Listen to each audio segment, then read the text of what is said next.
Sophisticated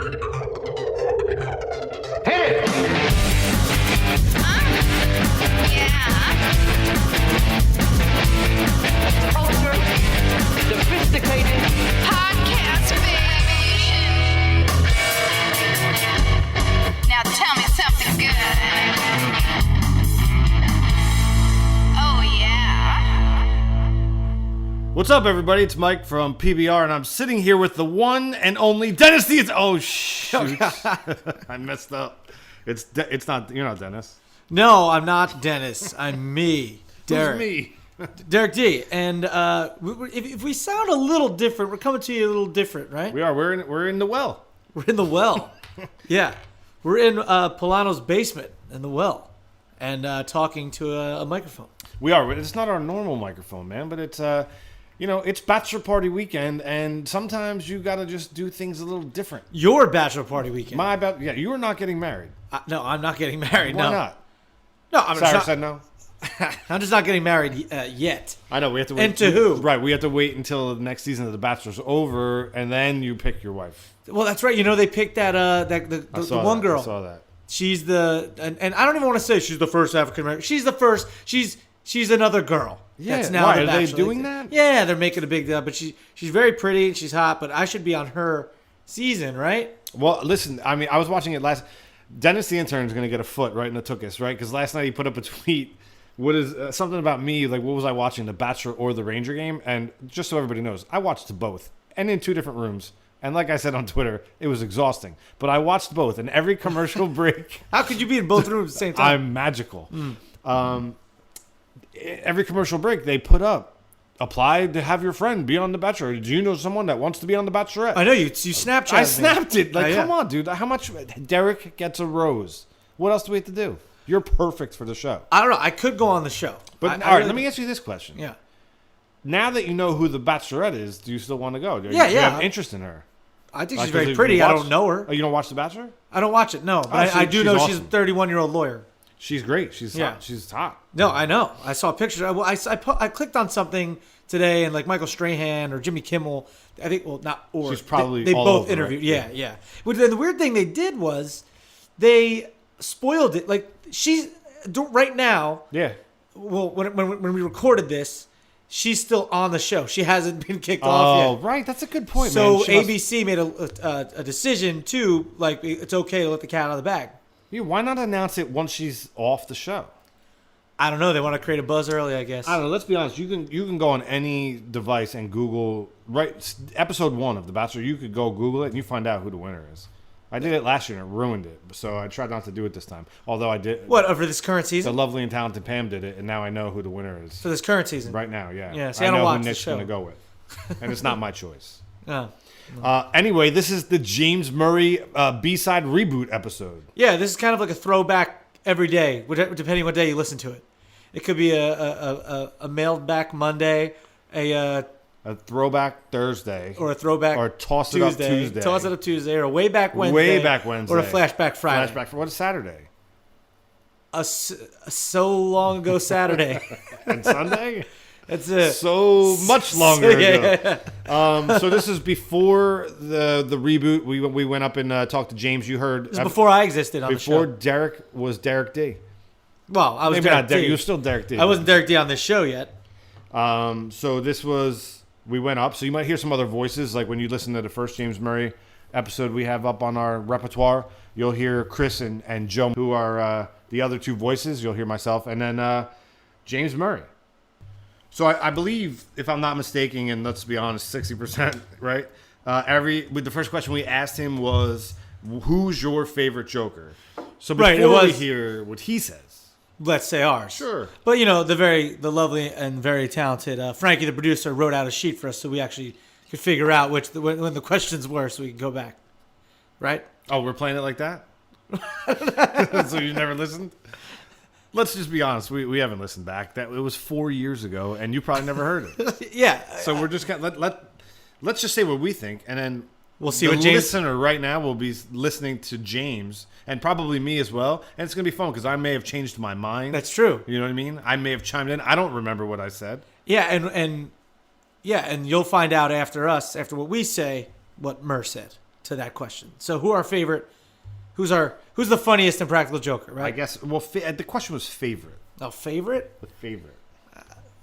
Well, whenever we do this show, whenever we do the next PBR podcast with Murr, I want to bring this up because I ran into Murr in life twice before I ever knew about him on Impractical Jokers. We took a comedy class together way back in the day, and also I was doing Man on the Street for my show, and I was like, hey, I remember you, and I interviewed him. We did like a funny thing on the street for my show, never knowing that he was going to blow up on Impractical Jokers. How could you have known, right? Couldn't have known. It didn't exist. That being said, Joe's my guy. So Clear. You got to go Gatto. I go Gatto. Let's just get into it because we all know I'm Team Gatto. Yeah. Oh, yeah. Wow. Oh, That hits hard. Tough question. Yeah, I'm gonna answer politically.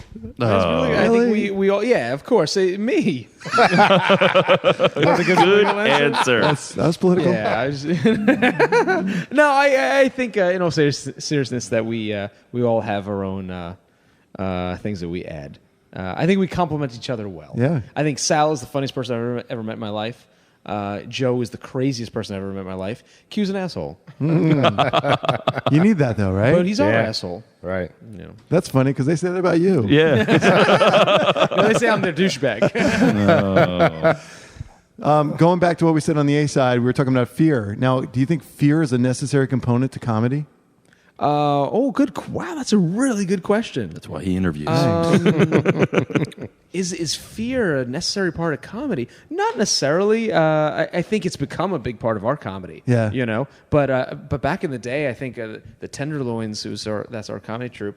But I think our brand was more associated less with fear than with silliness. Yeah. You know, we used to be sillier than we are. Than now. Now we do skirt that line of fear or embarrassment or uncomfortableness, and that does definitely drive our comedy now. Yeah. It's certainly is it fear or is it maybe like maybe it's that borderline of inappropriateness or uncomfortableness that is the real gem of comedy. Right. That's that real sweet spot when you can straddle that line between is it inappropriate, but you stay just Yeah. 1 millimeter on the right side of it, and it's hilarious. What are the lines like? Do you guys talk amongst yourself and say we're not going to cross that line? Is there something you're not going to do? No, we don't have conversations like that. Sometimes we debate a thing, but we know each other so well that it doesn't. There's only one challenge we ever did that we really debated, and we debated secretly. It was last year when Sal was going on vacation. We had the idea that we wanted to break into his house and fuck with his stuff. I saw that. And the original idea actually before that was to sneak into his house when he was out, set up hidden cameras in his home, and record him for a day. Without knowing. And then we would be the only ones that would see the footage first. Like Joe or I would do a pass through, take out anything that shouldn't be seen by editors and post-production people, Right. and then just edit the best of his normal, boring life. Imagine how funny it would be if he's just sitting there, he's got, cream cheese on his belly and he's watching SportsCenter in his boxers. Yeah. It's funny, Right. to not know what he's on. And then we were like, can we do that? Is that really wrong? They would never do it to me because... Why? Are you too sensitive about it, or what? You can't unsee. Sensitive? No, the shit you would see wouldn't You be can't fit for unsee. anybody. Oh, are you a filthy animal, or No, it's just it's He'd just, be naked running around and all yeah. kinds You of just stuff. can't. Come It on. wouldn't work for me. It Okay. might work for Sal, but that was like right on the edge, and we thought it was too much, so we scaled it back and said, what if we break into his house?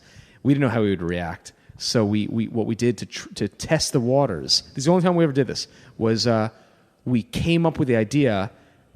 When Q left the room purposely, we're like, Sal, what about if when Q goes away on vacation, what if we break into his house and fuck with his stuff? What do you think about that? And Sal's like, oh my God, it's a great idea. He goes, it's right on the edge though. I don't know if he might be really angry if we do it. And we said, but is it worth the joke? And Sal's like, it may be worth the joke. We're like, okay, maybe we'll do it. We'll talk about it later, like whatever. He didn't realize that we were actually Sure. doing it to him. I love it. I love it. you're like casing the joint? That's it. We're casing the joint. I mean, I used Sal's toothbrush. This didn't make the cut, but I was in Sal's shower scrubbing myself with his toothbrush. Oh, it was bad. Poor Sal. And wait, did he use that toothbrush after? I'm sure. We left. Oh my Put everything back in God. place, and he came home from vacation. And So you're his friends. I finger banged his peanut butter. I did. It was, my he kept putting it back in. Yeah. You know, he after I FB'd his PB. I will end you guys. after he saw that, you know, he purged his entire house. Yeah. Like he's the most germophobic human being I've ever come across. Oh, yeah. Yeah, well, I could have guessed that Murr was going to say himself. I mean, if you know James Murray, you have a pretty good understanding. Although I got to be honest, dude, like as much as you want to say that about James, when we were in London and then again at the Prudential Center, like when we were in London, we shot at the at the soccer pitch, Right. Wickham Warriors, and there were 5,000 people in the stands. And I think I've said this before, but he went out and took a picture and shook hands with all 5,000 people at the end of that shoot. You know, so as much as he may be narcissistic, he's a pretty amazing dude, man. Well, yeah, I mean, I think in anyone who's in the business, I mean, you guys, obviously, there's always the hashtag Derek loves Derek and stuff, but like, I mean, that's what you got to do. I mean, you're a public figure. People are there to see you. I mean, I would absolutely do that same thing. I would try to thank. I mean, after my show, I think I thanked everyone that was there, everyone that came out to me. I mean, that wasn't 5,000 people, Yeah. but it was 300. 1, 2, 3. You got to rank them most in love with themselves. Donald Trump, Derek D, James S. Murray. Well, first of all, it's me. Okay, I'm number one. I love myself. And Melania, sometimes. Okay, I'm out. I don't even know I'm where. Fake news. And then Murr, and then then yes, you. me, I guess. But it was funny when he was talking about Sal's house, how much of a germaphobe he is. Oh, dude. I wouldn't say I'm a pretty germophobic guy. Probably not as much as Sal is, but I'm like, if I gotta go number 2 somewhere, Yeah. even someone else's house, I'm putting paper down every time. Here in my house? Every house. You put paper down in my house. Every My house. house is the cleanest house. I've never took a that you dump. go I've never to. took a dump here. I'm clean. I'm definitely the cleanest house of all your friends. I put paper down. I only really I try not to dump out anywhere from home. Anywhere Man, else than home. I gave that up years ago. Oh, no way, man. You know what I mean? Yeah, I'm sure he was creeped out. I'm sure Sal was creeped out when he heard that he is a germaphobe. He said finger banged his peanut butter? He finger banged his peanut Finger butter. blast. I cannot talk today. This is unbelievable. It's unbelievable. But that's creepy, and I feel like it's a creepy thing. And in this episode, we start talking about some creepy stuff. So I think we should get back to the old episode here. Was there a question we need to answer first? Well, the question is, what is the creepiest thing you could think of? The creepiest thing I could think of: someone finger banging my peanut butter when I'm not home. Yeah, I'm all in. And I guess one of the creepiest things is for Sal is like 2 girls in the corner of the room, 2 like little girls like in that episode where they made the virtual reality like real, Yeah. or like a giant cat or something. Uh-huh. The creepiest thing for me, I don't know, someone like just picture you're going down and you're in a 2-lane road down the woods. Yeah. And all of a sudden in your lights, you just see like a little girl on the side of the road holding a balloon waving to you. No. Or just a clown standing there. Yeah, it's funny you say that because I'm pretty sure this goes into clowns. Oh, really? Yeah, I because think, when we recorded this, I think it was back when the clowns were invading Staten Island. Well, that's funny because that happened again recently with the clown thing. Yeah. Remember, like Halloween, they were like, don't wear right. clowns. Right, Don't right, wear right. a clown costume. And there were actual clowns that did clown stuff that were like, this is my job. Crazy. And like, we can't dress up as clowns. Did I ever tell you the story about Vermont? I was in Vermont with, I don't know, 10 friends, let's call it. I don't remember. It was 100 years ago. I was in college. Yeah. We were dicking around in the hills, the mountains of Vermont, middle of nowhere. Sure. Driving on windy roads in the middle of the night. So I'm driving my car, my little white Volkswagen Jetta at the time. It was a piece. Had like 100,000 miles on it, and everything was falling off as you drove down the road. Sounds all right. College car, you know? Yeah. So I'm like, I'm going to mess with the guys, right? I'm driving, so I shut the lights off, and I start like hitting it, like it's stalling, right? And I'm making, oh my God, something's going on with the car. Like, we're piled in there. It's like way too many people in the car. And I bring it to a stop, and I kill the engine. Now it's dark. Like, you can't see anything anywhere.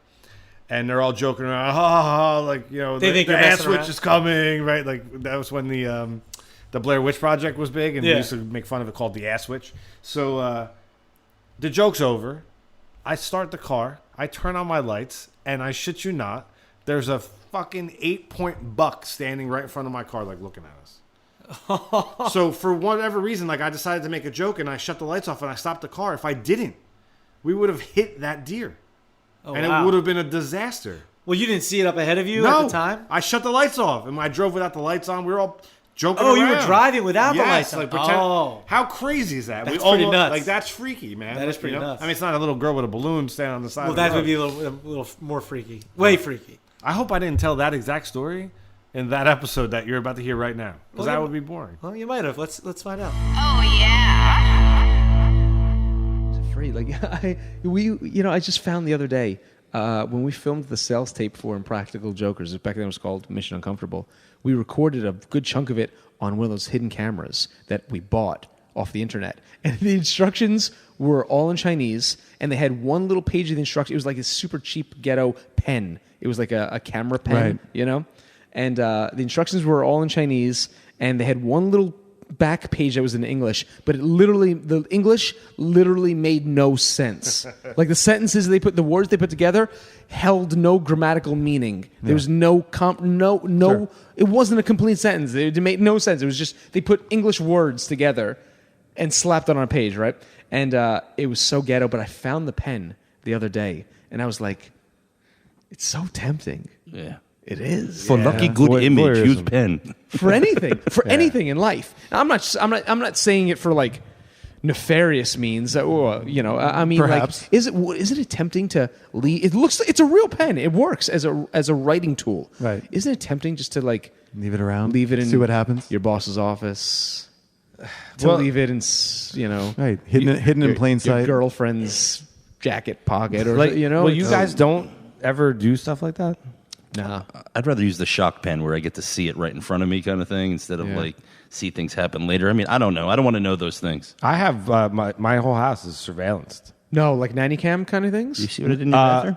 Inside and out. Well, I actually have it in the toilet, so when you're it's like when you're peeing, it's like you're peeing on the camera. No, You man. have a hidden camera in your No, toilet? the outside of my house is surveillance. The water in your and I toilet's can really watch cold. it from my Like bed the on my ADT television. kind of thing? Like the, No, I said I did it myself, but it's like Can you log in and watch? Yes. No. Yes.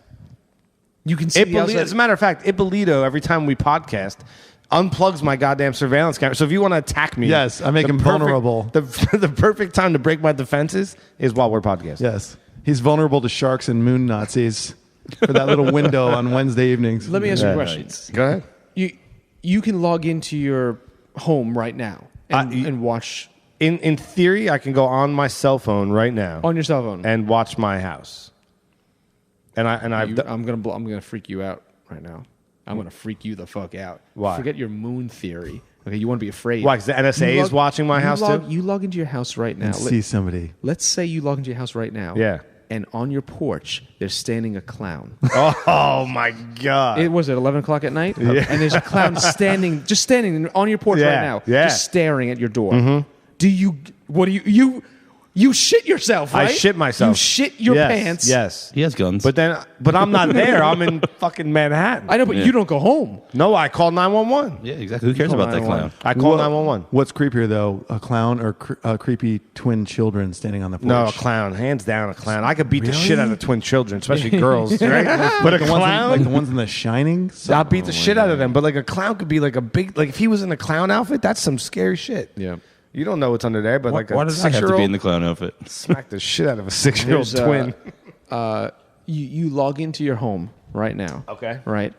And there's oh Oh, my God, say it. You log into your home, and there's a janitor holding a mop upside down, standing right. on your porch. Okay. You freak out, right? You die. You jump out this window right now. Why is there a janitor holding an upside down mop? What kind of mess It's has he been crazy. cleaning up? Why is he there? Why is the mop upside down? There's so many weird variables. And he's just standing there. He's not trying to like Jimmy He's the lock. standing. No, he's standing, staring at your door. He's on the outside. You die, really, what right? does it You matter? freak out and die. Yeah. But yeah, It's scary shit. I shit myself. That's pretty scary. That's a I mean, decent image. do you remember? And they remade it, and it didn't work because of cell phones. But do you remember A Stranger Calls? Oh yeah, sure. Yeah. You checked the children. Check the children, Right? Of course, The of course. call's coming from inside the house. Right. So, all right. Classic. Imagine that shit. Right. I get a phone call. I'm in bed, and the phone rings. I pick it up. I hear, have you checked the children? I immediately turn on my television to my surveillance channel, shut my door. Now I can see everything. I'm no longer afraid of checking the children. You don't have any kids. Why? Yes, you are. You check your dog. Yeah, I'm no longer afraid. You know what bothers me about horror movies? If I walked into my home and there was something wrong, something seemed out of place, I would run immediately out of the house. I'd run immediately. I wouldn't check the house. Yeah, you turn all the lights on and hit 911. Totally. I wouldn't even. I'd flip one light on. I'd run right out. Wait. Can you start over? What is prompting you to run? Like you hear something? Okay. Oh, I watched a movie. Get out. You hear that? I forget. I'm done. I don't even run. I die right there on the spot. So I have a heart cowards attack on and die. top. Cowards on top. No, if I come into my house and the back door's open, like I saw a movie the other day and they're upstairs sleeping, the husband and wife or whatever, and they hear a noise. And they go downstairs and the front and back door are open. Mm-hmm. I fucking die. Yeah. I die right there. I kill myself. I die of a heart attack and I'm dead. And you have to come to my funeral. Or if I do survive, I immediately run out. I don't check anything. I run out of the house. I leave the children, the wife behind. I leave. I run down the block screaming like a kid. You know you're giving fuel to your partners in crime. Yeah, right? Yeah, absolutely. Oh my God! No! Oh my God! I would die. No. That's not. Why is there an advertisement in Craigslist for under actors for a janitor and a mop? That's not even funny. That's just scary. I had an incident not too long ago. We handle things so differently. I had something fall downstairs. In your house? In my house. I was upstairs in bed. You went and checked it out? Not only did I go check it out, I immediately jump up. I run to the closet. I grab the bat shotgun. You have a shotgun in your home? Yeah. Yeah. So he takes it out ready? all the time. I sleep naked. I don't put a stitch of clothes on. I learned this from, well, this is going to sound odd, but I learned this from my stepfather. He's like, you don't put clothes on, right? That's another story. I go to the top of the stairs butt naked, okay? Now, why? with a shotgun in my hand. Wait a second. If What's you're crazier an than a naked intruder person? and you're going to look up the stairs and see a naked man with a shotgun in his hands and you got the view of his ball, you know what I mean? You're not going upstairs. This is insane. And I did this. He taught you this, your stepfather? Well, you know. Well, he showed taught you to go check out a house. No, he always said naked because the intruder is going to be so distracted by your dick. Well, he said he's Irish, so he said they'll laugh so hard that you can take them down. That's put you in a vulnerable position, man. I'm at the top of the stairs naked with a shotgun. There's nothing vulnerable. I have the high ground. high point, the high ground, the weapon, and I'm naked. I did it, and Are you fucking with me? Swear to God. And then I swept the house to make sure there was nobody there. You swept the house with military your balls style. out while holding a shotgun? Yes. A, it seems really dangerous. I feel like you're going to shoot your dick off. Right? B, if I'm an intruder and I see a grown naked man, I know exactly where to kick to stop you. Yeah, but I have a shotgun. You got to get there. I don't know. There's a lot of variables to this. I feel like you do this to me. Yeah. I feel like you take me down this rabbit hole of your That's his craziness. You do this all the time. Right. And I feel like nothing in this situation is real. I feel like you're lying to me entirely. I feel like you don't own a shotgun. There wasn't something that happened. And even if those two things are right, I feel like you put a goddamn pair of boxers on before you went and checked out the house. You're walking through your home naked. If somebody was there, you're like, I'm naked. You can't even defend yourself. You're naked. Why is it that that's insane? You don't want to get in hand-to-hand combat naked. No. I don't want someone's junk all over me. But I didn't think that part through. I should probably put some underwear on next time. I don't know if the guys know this story. This is one of the most embarrassing things that's ever happened to me. It's probably number 6 on the list, right? In another podcast, I'll tell you like 1 through 3 are the worst things you'll ever hear. But maybe like number 6 on the list. I was in college. I'm the youngest of the kids in my family.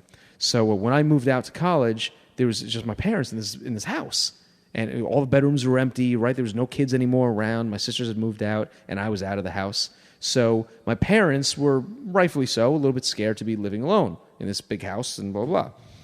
So they installed while I was away in school, my freshman year.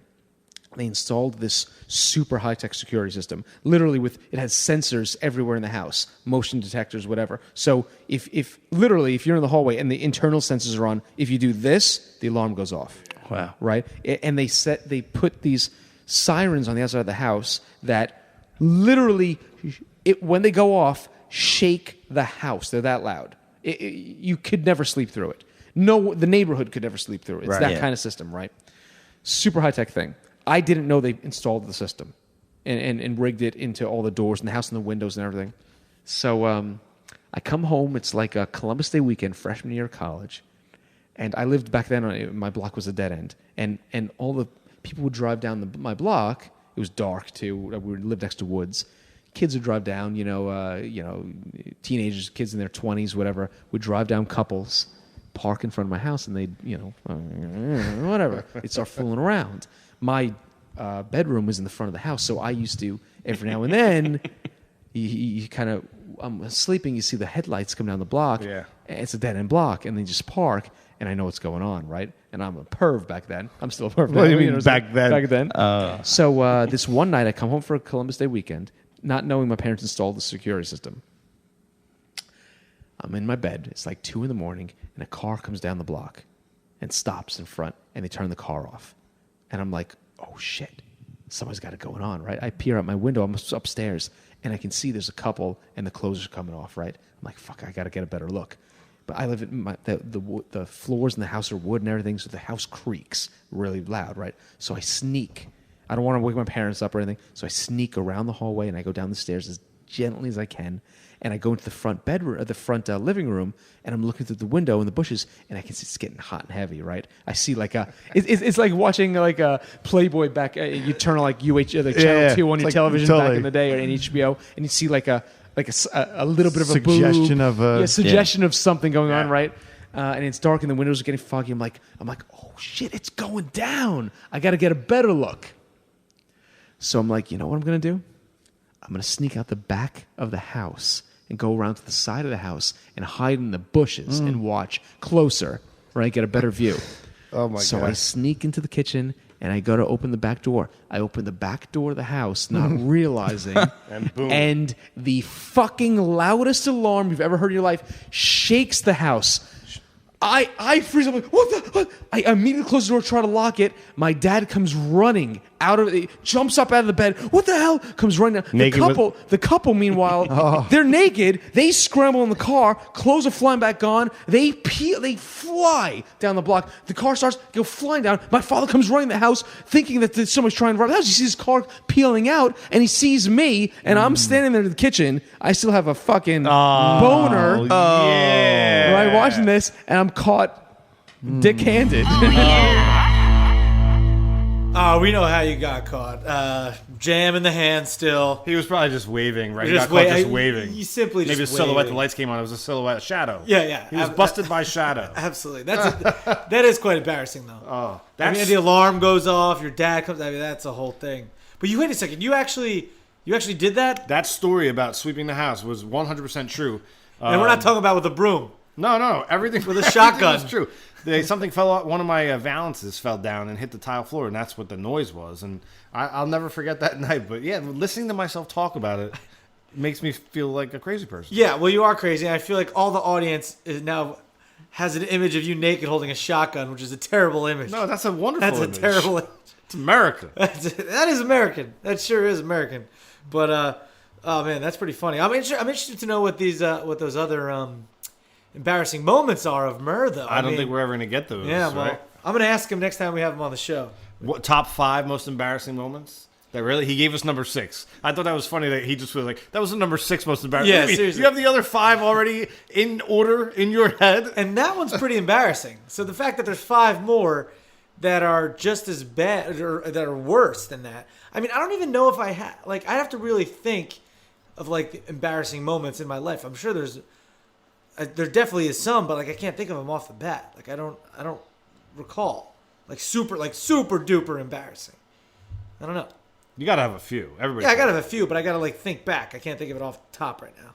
Even when you think of like the most embarrassing moment in your life, like most of the time when you to other people, it really wasn't that embarrassing. You know what I mean? Like half the people in the room probably didn't even catch it, or that said person probably didn't see it happen. And in your mind, it's so clear and embarrassing. Oh, 100%. Just like how you're your own worst critic. You know, you're paying attention to it the most. So obviously. So what about you? I know you probably have what's your top? Just give me your top one most embarrassing moment. Well, I right off the bat, I don't think I could think of the most embarrassing moment. I'd have to really think and remember because I'm sure later on I'll be like, oh, that was definitely more embarrassing. But I remember one moment. It was very humiliating and embarrassing. I went over to because I was in middle school and early high school. I was never getting the girls. All my friends were making out and stuff. I was just the funny guy over there. And I went over to my friend's house in Ocean Grove. She was there with her boyfriend, who was also my friend, and me. Right? Come to find out, I'm there as the lookout guy. Her and Bobby go upstairs, and I'm downstairs on the couch watching TV. And she literally goes, "If you hear my parents coming, just let us know." What? Yeah, total dick move, right? And she was one of my best friends at the time, and I think I liked her as well. It's yeah, no problem. What a loser. That's the worst. Friend zone like crazy. That's the worst. Yeah. And then I guess probably there was another one. I was in 5th grade getting a award for the best coloring contest, and I won. I won in the Of course you did. I won in the District of Neptune, and we were at the American Legion. There's a bunch of people there. And I go up to get my award, and this old guy that needs to hand me my award right in front of everyone there. There's probably 200 people there. On the microphone, he's like, "Hey, and what's that on your nose?" For those of you who know, I had a big birthmark on my nose, on the whole right side of my nose. And there's probably more embarrassing moments that involve that. But I'm getting an award, and in front of everybody, and I was, nonchalant. I was like, "That's what God gave me." That's Yeah. And my dad was livid. And I just remember being like, "Can I just have my award and $100 now?" Yeah, give me my money. I just need my little trophy. But yeah, those are the two off the bat that I can think of. I'm sure there's more embarrassing moments in college, being naked or something. But I just got to think about it first. Do you have any? Well, I have never been embarrassed in my life, so I really have nothing to share. You were naked at the top of your stairs with a shotgun. That's not embarrassing. Nobody was here but me. Self-embarrassing, just to know that you did that. So this conversation goes on to being traumatized, and then we're just gonna let it play out for a little bit. It was a fun conversation, and we start rolling into a little bit of the history of the Tenderloins. Yeah. At least in movie making. Check it out. Oh, yeah. Yeah. The number one thing, which I'm not going to tell you on this podcast. Why not? The number one thing on my list traumatized me with women for about 10 years. Really? Yeah. Oh, come on. I can't tell you man. what it is. got? I mean, I got to be drunk. All right. You don't drink anymore. Well, there you go.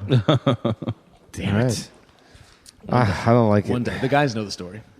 So, you always been a prankster, man? Yeah, yes and no. I don't know. We used to do it in high school. Yeah. We used to fuck around with each other. For sure. On April Fool's Day, we used to do it in high school a lot. I used to do crazy shit. And when we were seniors in high school, we used to do crazy shit too. I remember breaking into my friend's locker all the time. I used to fill it with crazy things, water, water balloons. And so we opens up in the morning and just crashes everywhere. And At what point did you have the realization that this could be my career, doing this kind of stuff? When did it become tangible? Were you like, oh my God, I'm making my living cracking my friends up? It hits us every now and then how cool it is, Yeah. We filmed a challenge last Friday that in 4 years of filming the TV show, I swear it was the best challenge we ever filmed. The challenge was, you'll see it on the air soon. We were at a focus group, and it's one of us is sitting in the focus group with one other person, a stranger, right across from us. Behind the stranger, there's a glass wall. Okay, the stranger's facing us, so they can't see what's going on in the glass wall behind them. The glass wall is one of these super high-tech glass walls that literally it's frosted. It's frosted. You hit a switch, and it unfrosts immediately. And then hit the switch again, and it refrosts. It's amazing technology, right? So the challenge was the Joker on the floor has to keep a straight face no matter what's going on behind the glass. So it's like a tableau. When we hit the button, the other three guys are there doing crazy shit. So at one point we had Joe back there dressed in a Godzilla outfit with two small little Asian children, and he's just stomping on him, and Sal's crying, laughing, And if you laugh, you lose.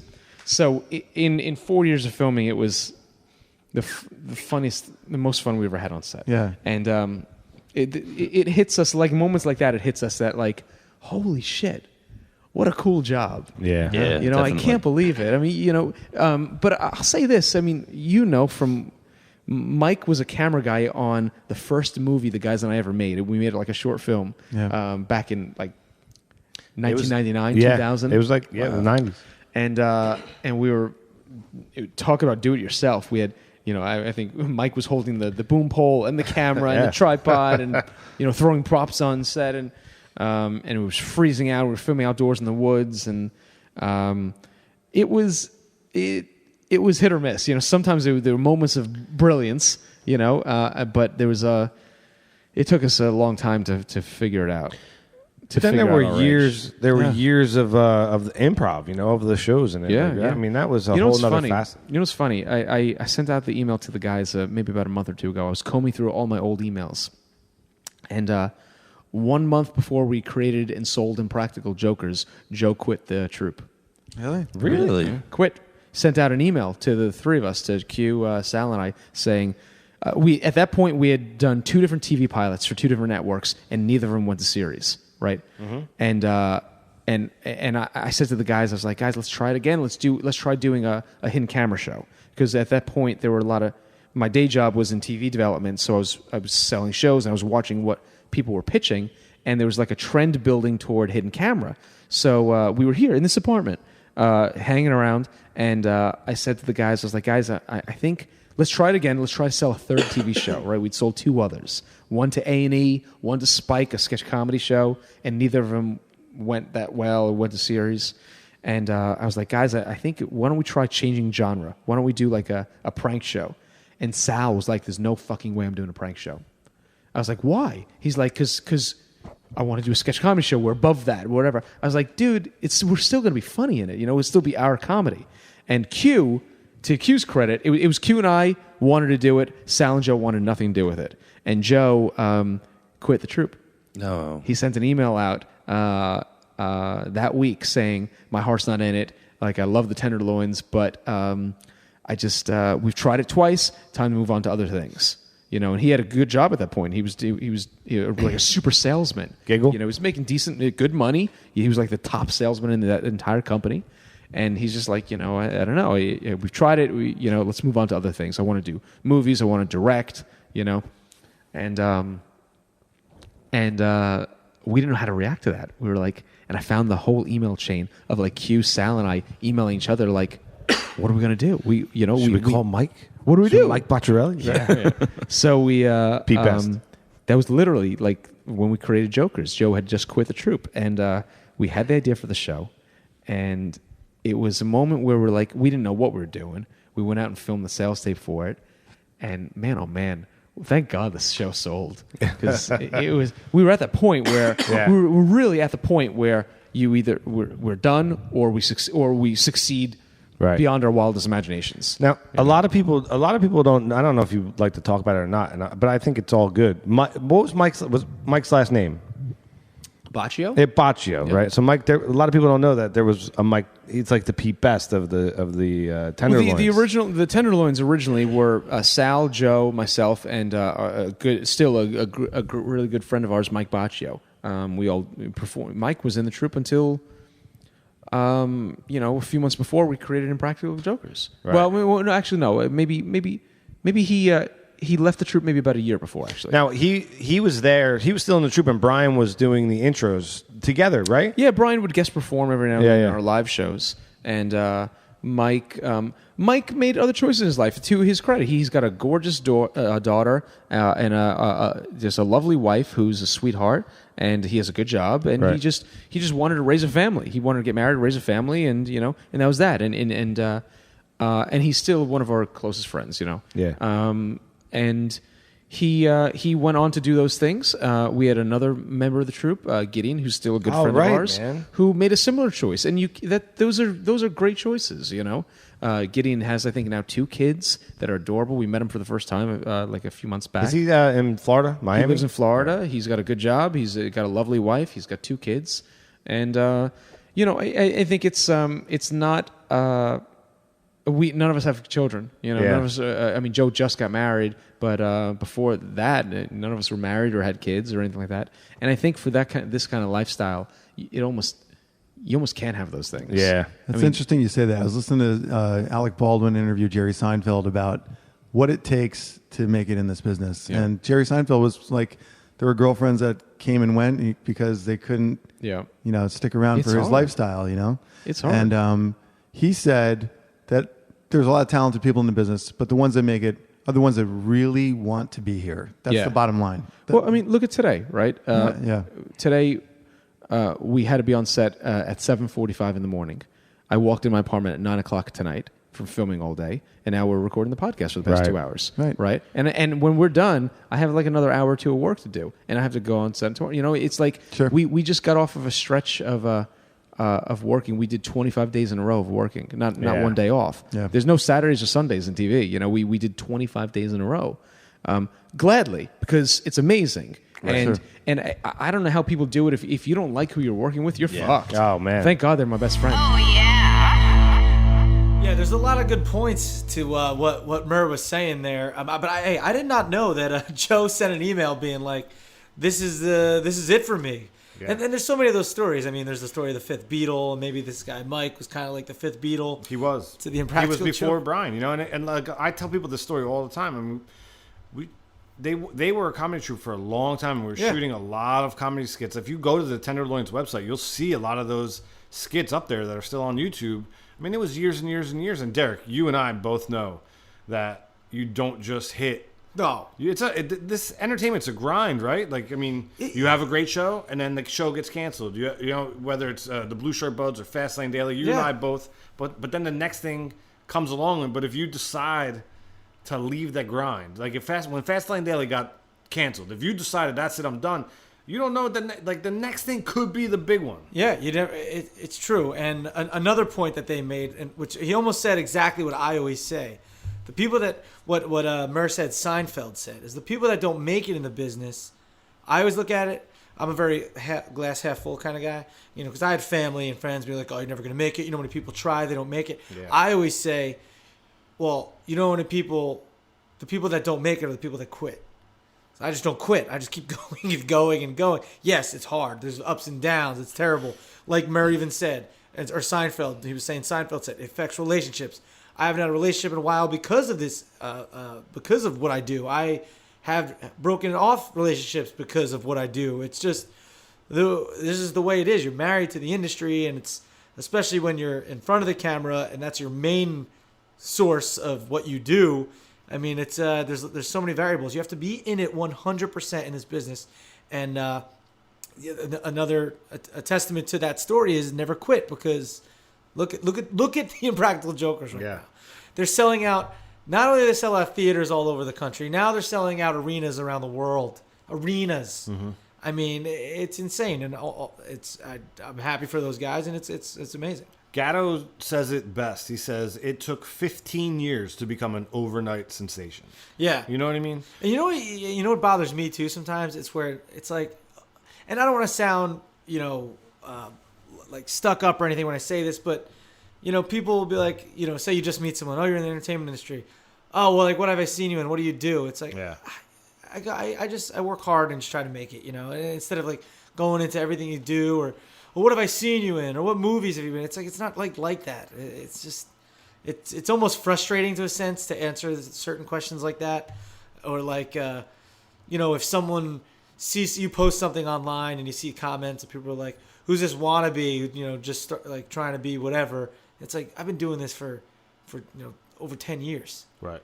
So, like, relax. And I guess that's why people get a chip on their shoulder, because it's just like, why is that celebrity being an asshole? Well, I can kind of understand. Not that I'm a celebrity, but I kind of understand why they might be at times. This conversation is going to move on to I guess we'll say next level experiences. Do you have a next level experience? I have one. Next level, in the otherworldly? Sure. No. Like in the entertainment industry, I'm assuming, right? That's what we're kind of going with. So. Oh, I thought you meant like spiritually. No. So for example, like my first time that I was standing in the Garden on the Jumbotron live during a game as the host of my show in between commercial break, like it was like live to me, like and that was like next level, man.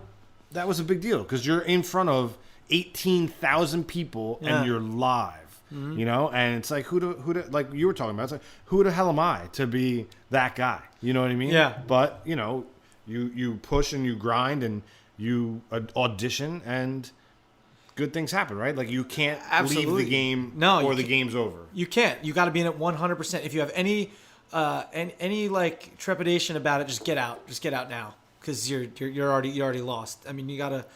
And those next level moments, I think I've had a bunch. I mean, live wise, like live audience. You know, being in the middle of the court, hosting Nets games. Did a couple of those. Being in the middle of Taiwan shooting Heineken commercials. Right. Like, what? I'm in Taiwan? How'd I get here shooting a beer commercial? You know, being across country, being in Germany, driving on a track in a Ferrari or Porsche or whatever. Just like, why am I in this car? How'd I get here? Let me ask you this question. You know, so, or when you meet celebrities and stuff. So pretty similar, right? You hosted the Knicks game or the Nets game, and I was live in the Garden. Yeah. Arguably 18,000 people. For you, what was, because for me, Podfest in front of a sold out 400 people was more nerve wracking than the 18,000. Was that the same for you? 100%. Why? From like my one man show. Well, yeah, why? because like your one man show's like different because it's just you. But that's just, it's just you. Yeah, that I understand. That's nerve wracking. And but it's why all like the was stuff Podfest when you're up there with three other people? Oh, I thought you meant my show. I thought. Okay. Yeah, yeah. Podfest. I think. Yeah, you were very nervous. I wasn't that nervous about it. I was more nervous there than in the Garden. Yeah, I thought Podfest obviously was in the same venue as my show, but yeah, I guess how you felt for Podfest is how I felt for my show. Yeah. And yeah, more nervous than I felt in it was Continental Airlines So it's Arena. It's not numbers. It's not numbers it's that not get you nervous. It's what you're responsible for. I get nervous if I see a good-looking girl across the bar. I won't go and talk to her because I was nervous. I don't even go, hey, I'm Derek. But I could get on a mic in front of 20,000 strong and act like a doofus. Or with a mic in my hand, or a camera, I'll go up to any girl and talk to her and say anything. It's so That's weird. great. Like this, because I know there's a crutch. The camera's my crutch. The microphone's my crutch. There's no crutch when it's just you. Right. You know? All right, let's get back to this conversation. I think it's going to start going into like advertising and when their show started getting picked up and bigger. Remember, this is like season 3 we're talking to James. Now we're in 7, I believe, right? 7. So some time has gone by. So this is a little bit of a trip down memory lane. Yeah, just one side note, too. He also was talking about how he was like, yeah, none of us have kids. Well, Joe just got married. Well, Joe just got married, has a baby daughter. And just, and we can say it. He just announced it. And he just announced that he's having a boy, right, which is pretty cool. All right, here we go. Oh, yeah. I always think about you as being in a band. Like, this is kind of my band. I played in bands all my life. Yep. Like, it must have taken you a long time to find your rhythm as a band, as a comedy troupe, and who does what when, and find this give and take. And that must be really obvious on the road. Like, when you're doing live dates, when you're touring together. Does that become a difficult scenario, like being with these guys constantly, or no? We are having growing pains, for sure. Okay. Because in the past year in particular, like it wasn't until the past 6 months that I really feel like life changed. You know, life changed how? What do you mean? Everything's accelerating really fast. You know, like in the past six months, and even the first 2 seasons of the show, I didn't feel like it was life was changing, but wasn't changed. You know, like in the past 6 months, I mean, the tour has taken on so much of our life, taken up so much of our life, and has grown. You know, a year and a half ago, we were performing in comedy clubs. Last week, we sold 2,600 tickets in a mega theater. Right. You know, we sold. And we just announced a show in Long Island, and we sold 2,000 tickets in 2 days. And we added a second show for another 2,000 tickets that just went on sale today. So, and that's going to sell. That's like you know, we're pushing the point now. We're doing like 3,000 person venues, 4,000 by the end of the year, 5,000 by the end of this year. Like, it blows my mind, you know. And the tour has changed our life. We did Conan a week ago. Must be crazy. In 1999, my first job out of college was I ran Conan's website. Really? And the SNL website. Wow. That was my first job out of college. And I told Conan that last week. I was like, do you know I used to run your website in 1999? He goes, what? He's like, I had a website in 1999? I was like, yeah, you did. And we used to upload the videos at 28K speed. Wow. That shows you how old it was, right? And that's my first job. And like to go 13 years later, 14 years later to be a guest on the show, it is, I feel like everything's speeding up really fast. Yeah. It's very cool, but it's next level. It's hard to do. It's surreal, right? Next level, man. Yeah. You know, when you start, it's funny because sitting at home watching the NFL playoffs, right, which is probably some of the most watched programming in the country. Yeah. And the Impractical Jokers commercials are airing. Crazy. Yeah. You know? And 2 years ago, I was watching the college basketball tournament, NCAA. and I saw it air, the commercials aired there, and I was like, wow, that's some next level shit. And then this year, season 3, you're seeing it on the friggin' NFL, NFC, AFC championship game, and I'm like, holy shit, that's the only thing bigger is a Super Bowl weekend. That's right. Yeah. It's You know what I mean? crazy. So it's just like the progression, and to watch crazy. it is amazing. It's crazy. You know, it's been interesting because the guys and I, from working with us, Mike, we have a very do-it-yourself attitude. Literally, until 2 years ago, we were holding boom poles on set and miking each other, and that was our personality. All the sketches we produced, we did all that ourselves. So it's only in the past year that we've got out of that mindset. In the past 6 months in particular, that we have that we rely as much on the team around us to do well and to and to support what we do. But it's not in our nature. I think that's because we weren't famous when we were 22 years old. We grew up first and then got a TV show. Yeah. So it's hard. It's hardwired into our DNA to work our asses off. Yeah. There's nobody I know that doesn't know about your show. You have any idea how famous you are? I don't know. We don't. I feel it at the live shows. I don't feel it on a day-to-day basis. I don't think any of us do, because I don't think New Yorkers give a shit about anything. Maybe not. I feel it when we tour that things have changed. I feel it. The guys and I have talked about this lately, that things have changed very recently. Like today,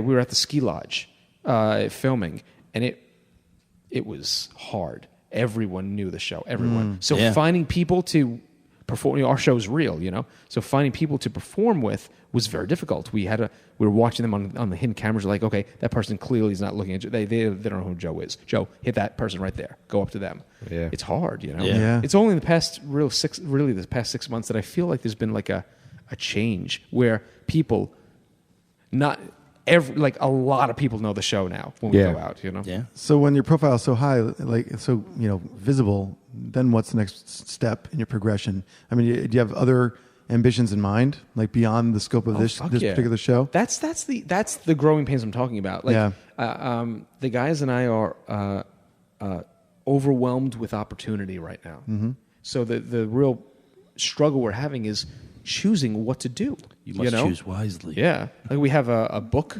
coming out. We haven't. I don't think we've even announced that yet. Choosing what to the do. comic book came out last year. Right? Yeah. This is like a real book from HarperCollins published. You'll find it in Barnes & Noble and shit like that. That's coming out this year. What will that be about? I mean, A companion book for the show Okay. about the Tenderloins and the Jokers. Follow along. It's a comedy book. Oh, yeah.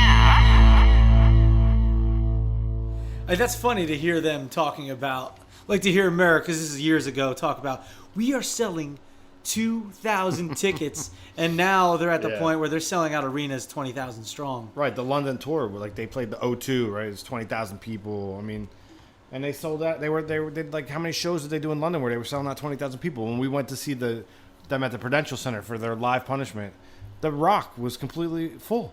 Yeah. You know what I mean? Yeah. So now it's funny, because listening to him, he doesn't feel like a celebrity. We're not, we're selling 2,000 tickets, and we saw him at Radio City. I mean, that was sold out Radio City three nights in a row. So it's changed. It's definitely changed. So which is cool to see that dichotomy between then and now. And when we have James on the show again, we're gonna have to refresh his memory as to what he said all those years ago. That'd be good. You know what I mean? And the only thing I can remotely relate to that, Mike, is that when we first started shooting Fastlane Daily, I remember being like, dude, we got 2,000 views. 2,000 people watched that overnight. Yeah. And we're like, what? Because back then, a real view, those were real views on YouTube. There wasn't any Why, like. you think they're fake now? Not that they're fake, but they can be bought, and you could. It's I mean, all the algorithms, all this stuff. This is just what YouTube was just basically you put up videos and but it's more so that the fact that I thought that number was big, and then we peaked at Fastlane Daily. We were having anywhere between 30,000 and 50,000 views a day, and we did the show every single day. Yeah, and we're like.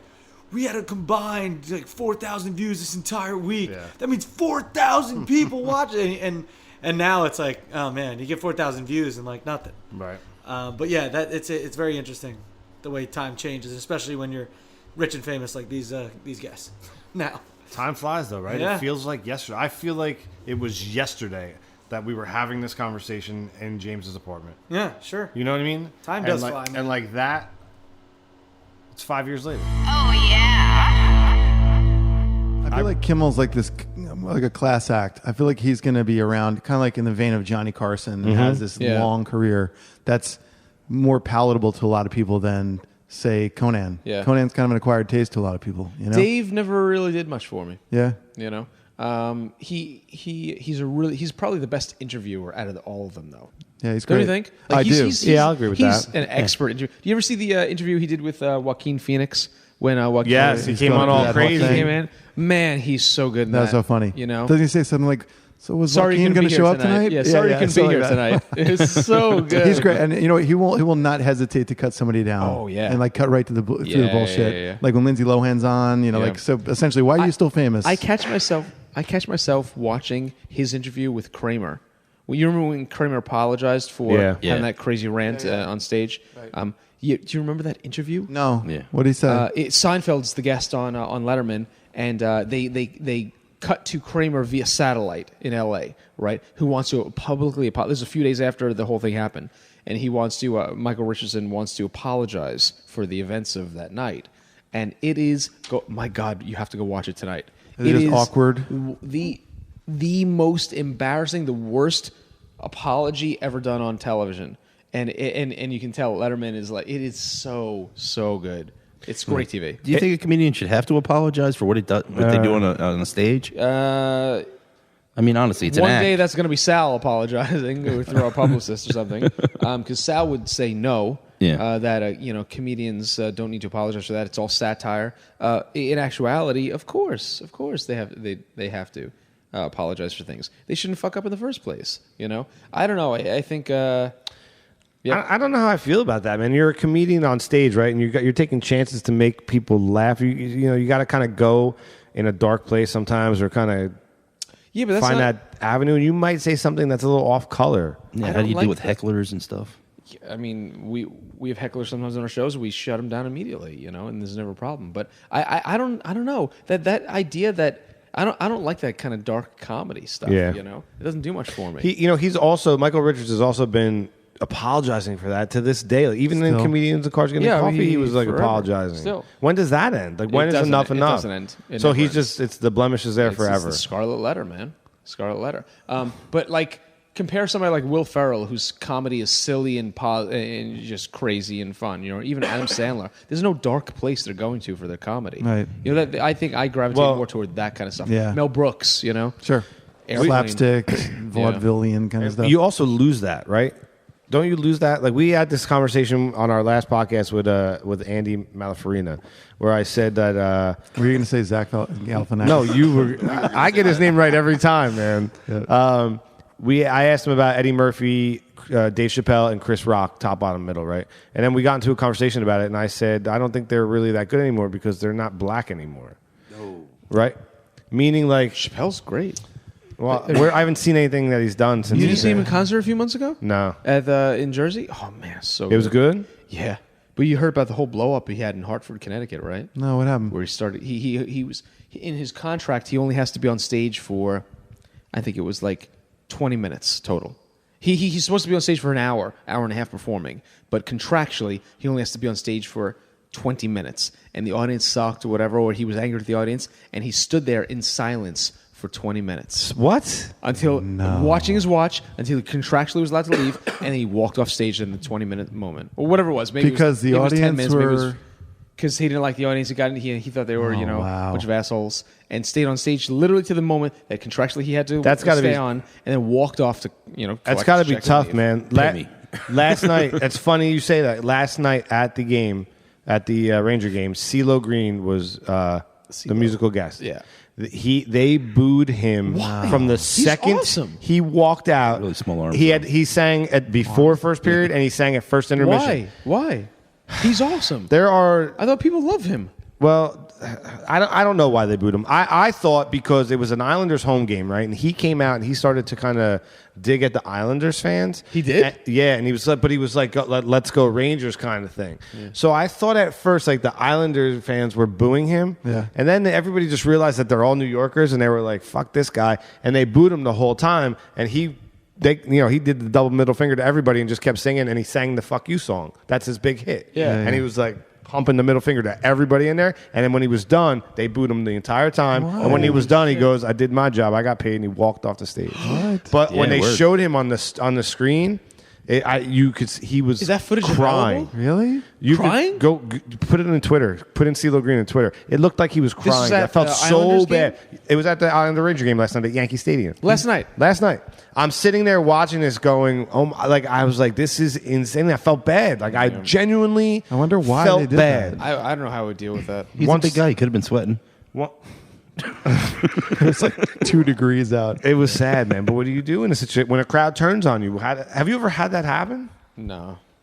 Have you ever had like... It's different. It's different though because there's 4 of us on stage. Yeah. So you're holding each other up? It's exactly, and we're 4 New Yorkers. We're not kids. We're not we don't lack confidence. So it's impossible when we go out on stage. If somebody mouths off or says something stupid, like literally, we'll stop the show and the 4 of us will turn and look at the person, and then usually it's Joe or anyway. We've all done it actually. One of us will turn and walk over, and the other 3 follow. Yeah. And we see 4. You know what I mean? Like Yeah. you just can't. You can't mouth off to that. We were like, what Joe always does. He did it again last week. Somebody was mouthing off or something, and he walks over and he goes, "Excuse me, there's 2,000 other people around you right now, right?" He goes, Do you know what you sound like when there's 2,000 other people trying to listen?" He goes, "So do me a favor, just shut the fuck up." Great. And walk away. And they're done. They're done. Yeah. It shuts them down immediately. Yeah. You know what it is? It's alcohol. Yeah. It's alcohol. Bad choices. People make bad choices. They want to get their 15 minutes. That's it. That's right. I threw somebody out of the theater 2 weeks ago. You did? Really? Yeah. Physically? I told them off. They snuck backstage. And they're on. I go off stage while one of the videos playing, and there's a guy back there alone. He goes, "Mar, I'm a huge fan, man. You mind if I get a picture with you?" I was like, "Who are you? Where the fuck is our security?" Yeah. And he goes, "Oh, I came through the curtain." Blah blah blah. I was like, "Get the fuck out of here!" And I waved over to the security guard. I was like, "Throw this asshole out!" And they grabbed him. They threw him out. I cursed him out. I was like, "Get the fuck out of here! You're bothering me." I'm still a fan. So when stuff that's interesting because what do you worry about the repercussions of that like on social media? Like because I imagine that guy as an asshole. Sure, there are assholes in the world, no doubt. No, But we're there to entertain the 2,000 awesome fans that are there. They're the people that came to see us, that love the show, that are respectful. But the guy's drunk and he's making bad choices. right. So do I feel repercussions from that or afraid of that? No, he's an asshole who's drunk and sneaks in but where he shouldn't be. Yeah, not that you're afraid of the repercussions, but I guess do you maybe expect them? Like if you don't have time for an autograph, like do you expect that somebody's going to badmouth you? We don't do that. I always make time for that stuff. Yeah. I mean, if people always like, is it tough dealing with that? Or like if people coming up to you, I was like, no, if people didn't come up asking for photos or autographs, we're not doing something right. Yeah, it means that the show's not working or it's not, So I never mind that. The only times we mind it is that there are these collectors that Collectors. it's actually a pretty good racket they have going. Let me tell you, they're in cahoots with somebody at airlines, and they find out our itinerary. Oh, And in different cities, doesn't matter what city you go to, there's always like 2 or 3 of them standing at the airport waiting for us to come out of the gate, out of our terminal. Like, how do they know what flight we're on? Then we're arriving. Yeah. We landed in. Maybe it's an inside job. We landed in Atlanta. Maybe your publicist is. We landed in cahoots. Atlanta, right? Atlanta is the busiest airport in the world, right? Literally, busier than JFK Right, or anything Delta's like that. hub, yeah. It's the hub of like 2 major airlines. Busiest airport in the world. There's probably 500 flights coming into Atlanta in that stretch of the day, or maybe more. And they knew where we were. They found out. They're professional collectors. They're not fans. They're professional collectors of autographs. And what they do is, if you personalize, they have these professionally printed photos, and if you sign it or personalize it, they use acetone and they take the name off that you write, and then try to sell it on eBay or whatever, or online, and they take a picture of you to authenticate it. Yeah. And that bothers me. It's like I love our fans. I would love taking pictures with them and signing anything they got. But when somebody's doing that and charging to profit and charging hundreds of dollars for something that I would do for free for a fan, it bothers me. What's a typical Joker's fan? How would you describe them? Who are they? This is what's shocking to us. We didn't realize this. I never would have thought this 4 years ago. They're passionate, much more so than a regular TV show. Like I don't feel like you feel. I don't feel that way toward like people are passionate towards Seinfeld, things like that. But I mean, like, think of your typical show on the air, like Modern Family. Yeah, or Big Bang Theory or something like that. I feel like you don't see people screaming for that, running and waiting hours for that, or you know what I mean. You just don't see it. I don't know. The four of us were blown away by the passion of our fans and the quotability. Like, they know every quote in the show, which blows us away. Do you think it has to do with the fact that you're just like buddies of theirs? Like, they perceive you as accessible and familiar. Yeah, real. That leads to some fun experiences. Some wacky. I've been almost kidnapped by fans. Nice. Fancy kidnapping. One fan, this woman lifted me. She saw me. She lifted me up and wouldn't put me down. And she was a big woman. Lifted me up, held me up in the air. She's taking you with her. My feet were. Did she call you Sarsaparilla? There's a song in there. Sarsaparilla. I think our fans are mostly they're awesome. They're passionate. They know every line from the show. You got to love your fans. I mean, I love all of ours except for Sydney. I mean, while we're talking about it, maybe we should just go to it. I mean, we tweeted out, and we haven't done this ever on the show. Okay. These are actual questions from fans? Yeah, so we tweeted out that we were going to be here, so we might as well run some down. Let's go. What's the worst thing you've had to do? That one's kind of weak, but... The worst things were skydiving, or as I call it, cry diving, because that's my number one fear, other than sharks. The most embarrassing thing was the nude modeling.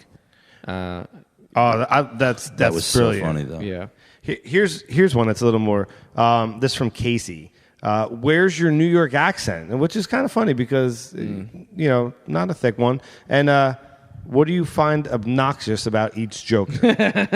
My New York accent, I worked for years to get rid of. It was actually a choice.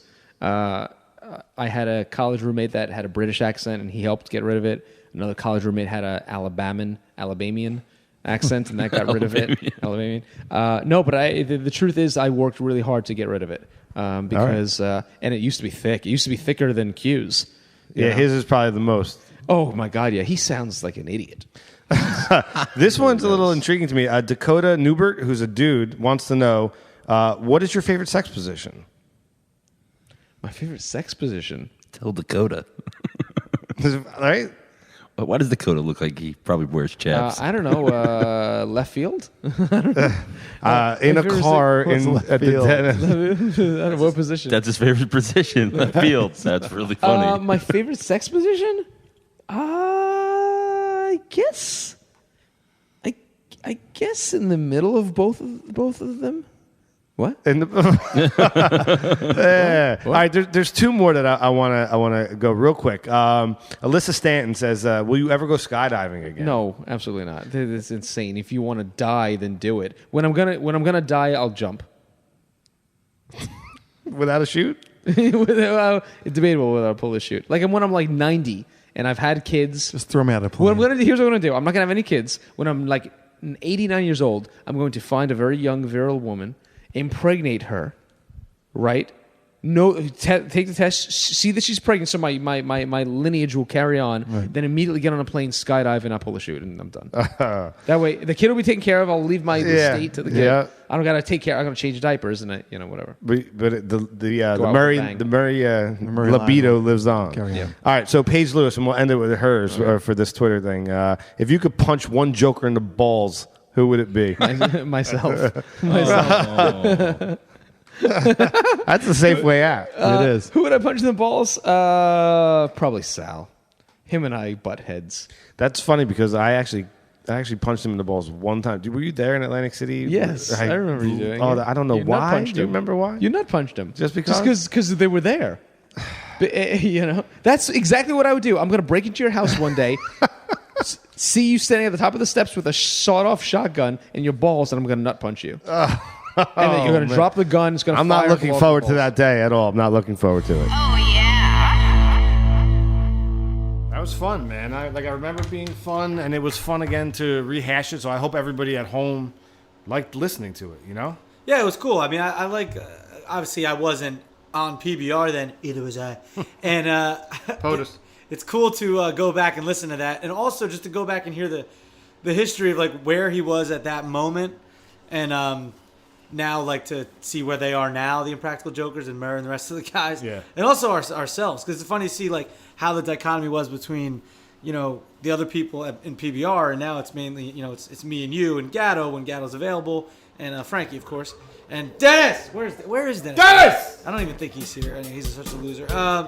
But anyway, very very cool episode to go back and listen and kind of comment on it. It's kind of like I don't know, mystery, what was that? Theater Mystery Science Theater. Mystery Science Theater, yeah, a little bit. Sydney Lesperance. Cha-ching. Our fact checker. Fact check this. Are you back? Are you back? We need to know. Are you back? Oh man, anything you want to plug on the way out?